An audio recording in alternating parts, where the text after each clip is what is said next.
अस्सलामुअलैकुम।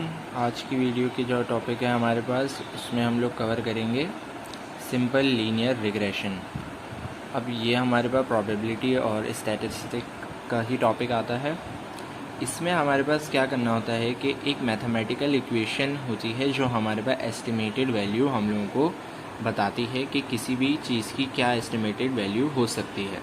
इसीलिए dependent variable की हमारे पास बताती है कि उसकी एस्टिमेटेड वैल्यू क्या हो सकती है।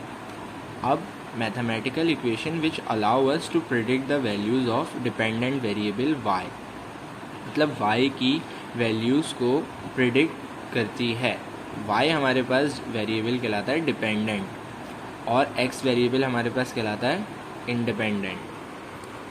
If there is only one independent variable against a dependent variable y, then the regression is called simple linear regression equation. अगर हमारे पास सिर्फ एक इंडिपेंडेंट और एक डिपेंडेंट वेरिएबल हो तो ऐसी रिग्रेशन हमारे पास क्या कहलाती है? Simple linear regression equation. अब इसकी इक्वेशन हमारे पास फिक्स्ड है। क्या इक्वेशन होती है? y prime is equal to b naught plus B one x. अब बी नॉट हमारे पास y इंटरसेप्ट होता है, बी वन हमारे पास स्लोप होता है और y को हम लोग बोलते हैं एस्टिमेटेड वैल्यू। अब ये वाला y जो होता है वो डिपेंडेंट वेरिएबल होता है और x हमारे पास इंडिपेंडेंट वेरिएबल होता है। जैसे यहाँ पर एग्जाम्पल के तौर पे हम लोगों ने लिखा हुआ है कि मिड टर्म का एग्ज़ाम मैं दूँ तो मिड टर्म के एग्ज़ाम हमारे पास इंडिपेंडेंट वेरिएबल होगा, क्योंकि मिड टर्म के एग्ज़ाम के मार्क्स जो हैं वो किसी भी इवेंट पर डिपेंड नहीं कर रहे हैं। लेकिन फाइनल एग्ज़ाम जो हैं वो हमारे पास उसके मार्क्स जो टोटल बनेंगे उसमें मिड टर्म के भी इंक्लूड होंगे।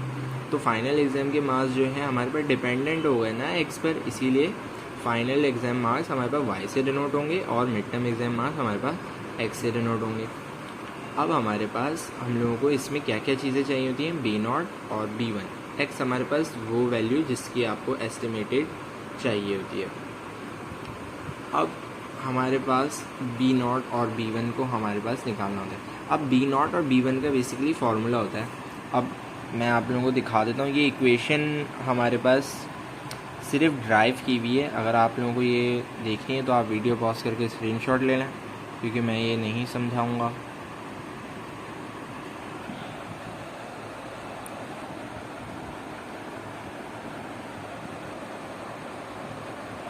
सिंपल हमारे पास फार्मूला बन जाता है। अब जैसे हमारे पास इधर देखें, b1 का फार्मूला हमारे पास है n number of sample submission of x और y minus summation of x submission of y divided by n summation of x square minus summation of x का होल स्क्वायर। और b नॉट का क्या formula है? Submission of y divided by n minus b1 submission of x divided by n। अब हमारे पास हम लोग इसका एक क्वेश्चन सॉल्व करेंगे ताकि आपको आसानी से समझ में आ जाए कि हमारे पास सॉल्व कैसे होता है। यहाँ पर हमारे पास एक क्वेश्चन हम लोगों को गिवन है, जिसमें हमारे पास क्या कह रहे हैं कि grades of a class of 9 students on a mid term exam and on a final examination are as follows. Mid term exams के मार्क्स दिए हुए हैं और फाइनल एग्ज़ाम्स के भी मार्क्स दिए हुए हैं। हमें क्या बताना है कि estimate the linear regression line. Estimate करें लीनियर रिग्रेशन लाइन, वही हमारे पास इक्वेशन मतलब y प्राइम निकालना है। और estimate the final examination grade of student who received a grade of 85 on mid term report. मतलब हमारे पास उसके एक ऐसा स्टूडेंट जिसके मिड टर्म में 85 मार्क्स आए हैं, उसके फाइनल एग्ज़ाम में कितने मार्क्स आ सकते हैं वो एस्टिमेट करके बताएं। अब हमारे पास y प्राइम हम लोगों को निकालना है सबसे पहले। तो y प्राइम की इक्वेशन हम लोगों को मालूम है। y प्राइम की इक्वेशन हमारे पास क्या होती है? यहाँ पर हमारे पास लिखा हुआ है y प्राइम की इक्वेशन हमारे पास B naught plus B one X. सबसे पहले हम लोगों को क्या करना होता है कि हम लोग x और y की वैल्यू निकालेंगे। अब x हमारे पास मिड टर्म मार्क्स हैं, क्योंकि इंडिपेंडेंट है। इंडिपेंडेंट हमेशा x से डिनोट होगा, डिपेंडेंट y है, y से डिनोट होगा। तो x की वैल्यूज़ x के कॉलम में, y की वैल्यूज़ y के कॉलम में। अब ये x और y है, ये x स्क्वायर है, इधर y स्क्वायर। अब ये सारी वैल्यूज़ आप लोग कैलकुलेट करने की ज़रूरत नहीं है, ये कैलकुलेटर से बड़े आराम से हो जाती हैं। तो ये सारी वैल्यूज़ आपको निकालने की ज़रूरत नहीं है। आप डायरेक्ट सबमिशन ऑफ एक्स निकालें, submission of y, submission of x y, submission of x square, submission of Y square. मैं आपको करके दिखाता हूँ। जैसे हमारे पास ये कैलकुलेटर है, शिफ्ट और मॉड और फिर 3, यहाँ पर हमारे पास एक्स की वैल्यूज़ आप डाल देंगे। तो एक्स की वैल्यूज़ हमारे पास क्या क्या गिवन है, 77, 50, 71, 72, 81, 94, 96, 99, 67। अब y के लिए हम लोग कर देंगे। y की वैल्यूज़ हमारे पास क्या हैं, 82, 66, 78, 34, 47, 85, 99, 85 और 99 एक साथ चलेगा, 85 और 99। फिर हमारे पास दोबारा 99 है, फिर हमारे पास 68 है। फिर हम लोग ऑल क्लियर, फिर शिफ्ट 1। फिर हम लोगों को सम चाहिए, तो मैं किस पे क्लिक कर दूंगा, सम पर। सम पर मैं क्लिक करूंगा तो हमारे पास सब आ जाएगा। अब आपको सबमिशन ऑफ एक्स चाहिए, summation of x square, submission of Y square, submission of y, submission of x y, submission of x cube, x square y, submission of x 4, कुछ भी चाहिए आप क्लिक कर दें। अब जैसे सबसे पहले सबमिशन ऑफ एक्स निकालते हैं, तो सबमिशन ऑफ एक्स 707 आ रहा है, तो मैंने क्या लिखा हुआ है, 707। इसी तरीके से फिर शिफ्ट 1 सम और फिर सबमिशन ऑफ वाई निकालते हैं। सबमिशन ऑफ वाई हमारे पास 658 आ रहा है, तो मैंने 658 लिख दिया। इसी तरीके से आप सम और सारे सम निकाल सकते हैं। मतलब फॉर्मूले में जिन जिन चीज़ों की हमें ज़रूरत होती है हमने उनके सबमिशन निकाली। हमें ये चाहिए था तो ये लिख दिया, ये चाहिए था, ये था, सारा हमने निकाल लिया। अब आगे बढ़ते हैं। तो सबसे पहले हम लोगों को y की इक्वेशन में देखें हम लोगों को क्या चाहिए, b0 प्लस b1x। तो सबसे पहले b1 निकाल लेते हैं हम। b1 निकालने के लिए हमारे पास क्या फॉर्मूला था, हम लोगों को गिवन था, b1 का फॉर्मूला हमारे पास था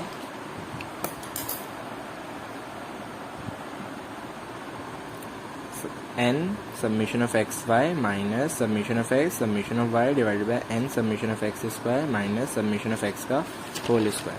तो मैंने लिख दिया n सबमिशन ऑफ एक्स का एक्स वाई का स्क्वायर सब minus summation of x summation of Y divided by n summation of x square minus summation of x का होल स्क्वायर। अब b0 को मैं सॉल्व करूँगा तो हमारे पास b1 की जो वैल्यू आ रही है वो हमारे पास क्या आ रही है, 0.771। फिर b1 तो आ गया, अब हमारे पास b0 की ज़रूरत है। तो b0 का फॉर्मूला हमारे पास क्या था, b0 का फॉर्मूला हमें गिवन है submission of y divided by n minus b1 submission of x divided by n। तो मैंने इधर क्या लिख दिया, submission of y divided by n minus b1 multiply by submission of x divided by n। तो इसकी value क्या आई है, 12.065। तो मैंने y की वैल्यूज़ में लिख दिया 12.065 प्लस 0.7771 और ये x। ये इक्वेशन हमारे पास लीनियर रिग्रेशन की आ गई। अब पार्ट बी में हमें क्या बोला हुआ था कि ऐसे स्टूडेंट जिसके मिड टर्म में 85 मार्क्स आए हैं उसकी फाइनल में कितने मार्क्स आएंगे एस्टिमेट करके बताएं। तो मिड टर्म के मार्क्स बस इधर लिख देंगे और हमारे पास उसके फाइनल के मार्क्स कितने आएंगे वो एस्टिमेट करके हमें बता दिया जाएगा। तो कितने आएंगे, 78.1 आएंगे। ये एस्टिमेट वैल्यू हमारे पास हम लोगों ने निकाल ली। अब आगे बढ़ते हैं। अब हमारे पास एक इधर हमारे पास क्या दिया हुआ है कि find correlation between mid term and final exam marks. अब कोरिलेशन को हम लोग r से डिनोट करते हैं और इसकी रेंज जो है -1 से +1 में होती है। मतलब अगर इसकी रेंज से बाहर आंसर आ जाए तो आपकी कोरिलेशन जो है गलत आ रहा है। इसका फॉर्मूला हमारे पास गिवन है। इसका फॉर्मूला हमारे पास होता है n summation of x Y minus summation of x summation of Y divided by root n summation of x square minus summation of x का whole square multiply by root n summation of Y square minus summation of Y का whole square. अब ये value भी निकाली हुई है, ये भी सब निकाली हुई है हमने। तो हम सारी वैल्यूज़ को पुट कर देंगे और आर हमारे पास क्या आएगा 0.561। अब हमारे पास हम लोगों को क्या करना है कि कोफिशिएंट ऑफ डिटर्मिनेशन फाइंड करना है। कोफिशिएंट ऑफ डिटर्मिनेशन की जो रेंज होती है वो 0 से 1 के दरमियान होती है। अगर इससे बाहर की रेंज में आंसर आ रहा है तो summation of coefficient of determination आपने गलत निकाला है। इसका फॉर्मूला होता है R² = 1 minus SSE divided by SST। अब SSE हमारे पास होता है सम ऑफ स्क्वायर्स एरर्स और सम ऑफ स्क्वायर टोटल। ये आपको कैलकुलेट करना पड़ता है। अब इसको कैलकुलेट करने के लिए हमें क्या करना पड़ता है कि हम लोग इस तरीके से इसको कैलकुलेट करते हैं। यहाँ पर हम लोग x लिखते हैं, y लिखते हैं और y प्राइम लिखते हैं।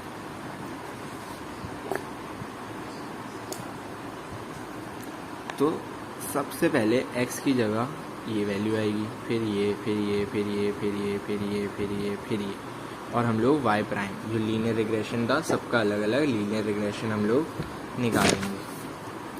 तो सबका अलग अलग लीनियर रिग्रेशन हम लोगों ने निकाल लिया और हम लोगों को y का मीन निकालना होता है। मतलब इन सबको प्लस करा के डिवाइडेड बाय टोटल नंबर्स कितने हैं 1 2 3 4 5 6 7 8 9। तो इनके सम को डिवाइडेड बाय 9 कराएंगे तो मीन निकालेंगे। अब सम ऑफ स्क्वायर एरर्स कैसे निकलता है कि भाई y माइनस लीनियर रिग्रेशन का होल स्क्वायर, और सम ऑफ स्क्वायर टोटल का कैसे निकलता है y माइनस y मीन का होल स्क्वायर। मतलब ये आपने निकाल लिया है, y की जगह ये आएगी पहली वैल्यू और ये रिग्रेशन, इन दोनों को माइनस कराएंगे और स्क्वायर कर लेंगे और इधर लिख देंगे।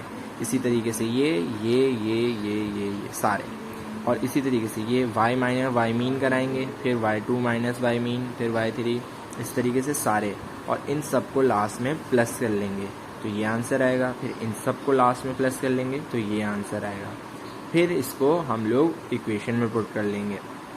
R² की इक्वेशन क्या थी 1 minus SSE divided by SST। तो SSE ये आया और SST ये आया, तो R हमारे पास क्या आ रहा है 0.314। तो हम लोग क्या लिख सकते हैं, ये 31 हमारे पास 31% हो रहा है। अगर इसको परसेंटेज में करना है तो मल्टीप्लाई बाय 100 कर देंगे। तो हम लोग क्या लिखेंगे, the regression mode is only 31% reliable estimate responses. तो यहाँ पर हमारे पास आज की वीडियो का टॉपिक ख़त्म होता है।